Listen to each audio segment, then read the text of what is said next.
ఎన్నికల హామీగా ఇచ్చిన 6 గ్యారంటీల్లో ఒకటైన ఇందిరమ్మ ఇళ్ల పథకానికి తెలంగాణలోని కాంగ్రెస్ ప్రభుత్వం నేడు శ్రీకారం చుట్టనుంది. భద్రాచలంలో ఈ స్కీమును సీఎం రేవంత్ రెడ్డి ప్రారంభించనున్నారు. ఇందుకు సంబంధించిన షెడ్యూల్ ని ప్రభుత్వం విడుదల చేసింది.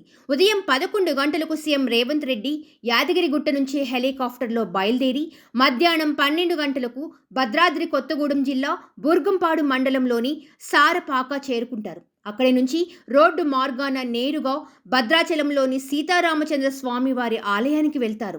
రాములూరి దర్శనం అనంతరం మధ్యాహ్నం 1 గంటకు స్థానిక వ్యవసాయ మార్కెట్లో ఇందిరమ్మ ఇళ్ల పథకాన్ని ప్రారంభిస్తారు. సుమారు 5,000 మంది మహిళలు పాల్గొనేలా ఈ కార్యక్రమాన్ని ఏర్పాటు చేశారు. అనంతరం భద్రాచలంలోనే నీటిపారుదల, దేవాదాయ శాఖ ఉన్నతాధికారులతో పలు అంశాలపై సీఎం రేవంత్, మంత్రులు సమీక్షలు నిర్వహిస్తారు. ఆ తర్వాత మణుగూరులో సాయంత్రం 4 గంటలకు కాంగ్రెస్ పార్టీ తలపెట్టిన బహిరంగ సభలో సీఎం రేవంత్ రెడ్డి పాల్గొంటారు. సభ ముగిసిన అనంతరం సాయంత్రం 6:10 హెలికాప్టర్లో బయలుదేరి బేగంపేట విమానాశ్రయానికి చేరుకుంటారు. ఈ మేరకు సీఎం కార్యాలయం షెడ్యూల్ వివరాలను వెల్లడించింది.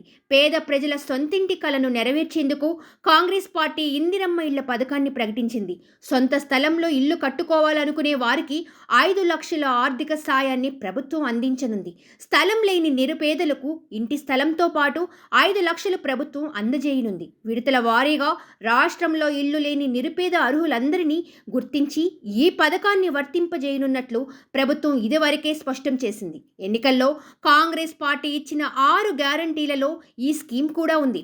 ప్రజాపాలనలో దరఖాస్తు చేసుకున్న వారిలో అర్హులను గుర్తించి ఈ ఆర్థిక సాయాన్ని అధికారులు అందజేయనున్నారు. సబ్స్క్రైబ్ చేయండి. Please like, share and subscribe to top Telugu TV. Top Telugu TV.